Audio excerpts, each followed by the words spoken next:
We're calling this opening segment Achieving Prosperity.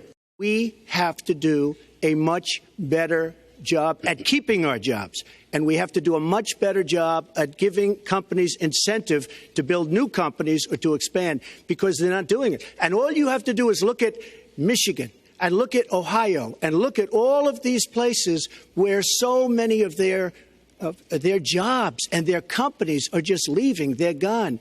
And Hillary, I just ask you this. You've been doing this for 30 years. Why are you just thinking about these solutions right now? For 30 years you've been doing it, and now you're just starting to think of solutions. Well, actually, I will bring back jobs. You can't bring back jobs. Well, actually, I have thought about this quite a bit. Yeah, for 30 years. I have, well, not quite that long. I think my husband did a pretty good job in the 1990s. I think a lot about what worked and how we can make it work again. I think building the middle class, investing in the middle class, making college debt-free so more young people can get their education, helping people refinance their debt from college at a lower rate. Those are the kinds of things that will really boost the economy. Broad-based, inclusive growth is what we need in America, not more advantages for people at the very top. Mr. Trump, typical politician, all talk, no action, sounds good, doesn't work, never going to happen. Our country is suffering because people like Secretary Clinton have made such bad decisions in terms of our jobs and in terms of what's going on. You have not released your tax returns, and the reason nominees have released their returns for decades is that voters will know if their potential president owes money to, who he owes it to, and any business conflicts. Don't Americans have a right to know if there are any conflicts of interest? I don't mind releasing. I'm under a routine audit, and it'll be released. And as soon as the audit's finished, it'll be released.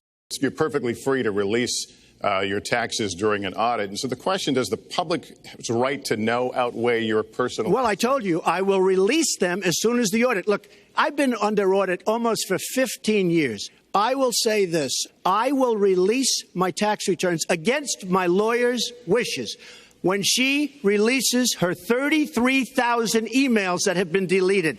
As soon as she releases them, I will release my tax returns. So you've got to ask yourself, why won't he release his tax returns? And I think there may be a couple of reasons. First, maybe he's not as rich as he says he is.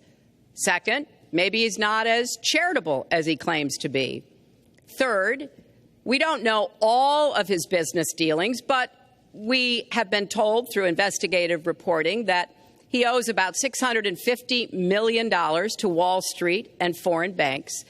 Or maybe he doesn't want the American people, all of you watching tonight, to know that he's paid nothing in federal taxes, because the only years that anybody's ever seen were a couple of years when he had to turn them over to state authorities when he was trying to get a casino license, and they showed he didn't pay any federal income tax.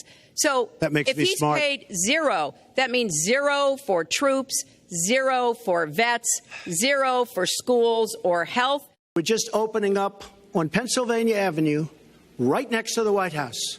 So if I don't get there one way, I'm going to get to Pennsylvania Avenue another. But we're opening the old post office under budget, ahead of schedule, saved tremendous money. I'm a year ahead of schedule. And that's what this country should be doing. We build roads and they cost 2 and 3 and 4 times what they're supposed to cost. We buy products for our military and they come in at costs that are so far above what they were supposed to be because we don't have people that know what they're doing. We move into our next segment talking about America's direction, and let's start by talking about race. The African-American community, look, the community within the inner cities has been so badly treated. They've been abused and used in order to get votes by Democrat politicians. You look at the inner cities, and I just left Detroit, and I just left Philadelphia, and you've seen me. I've been all over the place. You decided to stay home, and that's okay.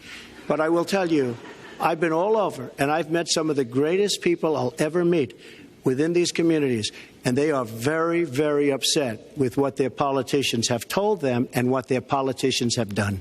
I think Donald just criticized me for preparing for this debate.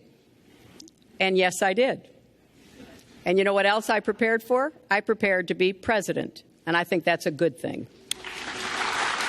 Mr. Trump, you had supported the war in Iraq before the invasion. What makes your judgment? I did not support the war in Iraq. 2002. That is a mainstream media nonsense put out by her because she, frankly, I think the best person in her campaign is mainstream media. My question is, since you would you like to hear? Why is your I was against the war. Wait a minute. I was against the war in Iraq, just so you put it out. The record shows otherwise. The record does not show that. Why is your judgment? The record shows that I'm right. I said it's a terrible and a stupid thing. It's going to destabilize the Middle East, and that's exactly what it's done. It's been a disaster. My reference was to what you had said in 2002, and my question was, why is your judgment any different than Mrs. Clinton? Well, I have much better judgment than she does. There's no question about that.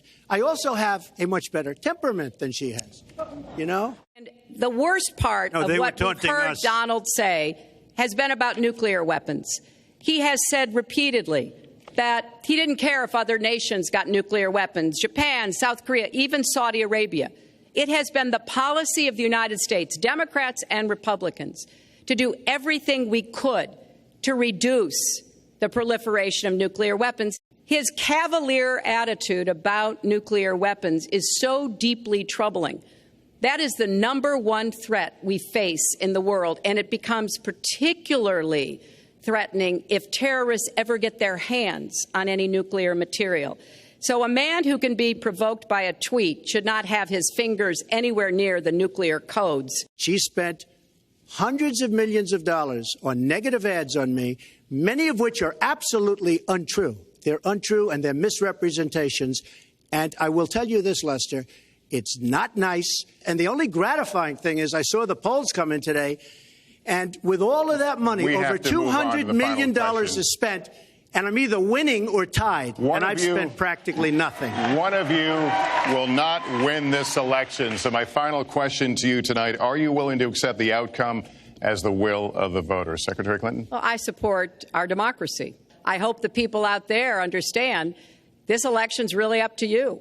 It's not about us so much as it is about you and your families and the kind of country and future you want. So I sure hope you will get out and vote as though your future depended on it, because I think it does. Will you accept the outcome here's of the election? Story. I want to make America great again. I'm going to be able to do it. I don't believe Hillary will. The answer is if she wins, I will absolutely support her. All right.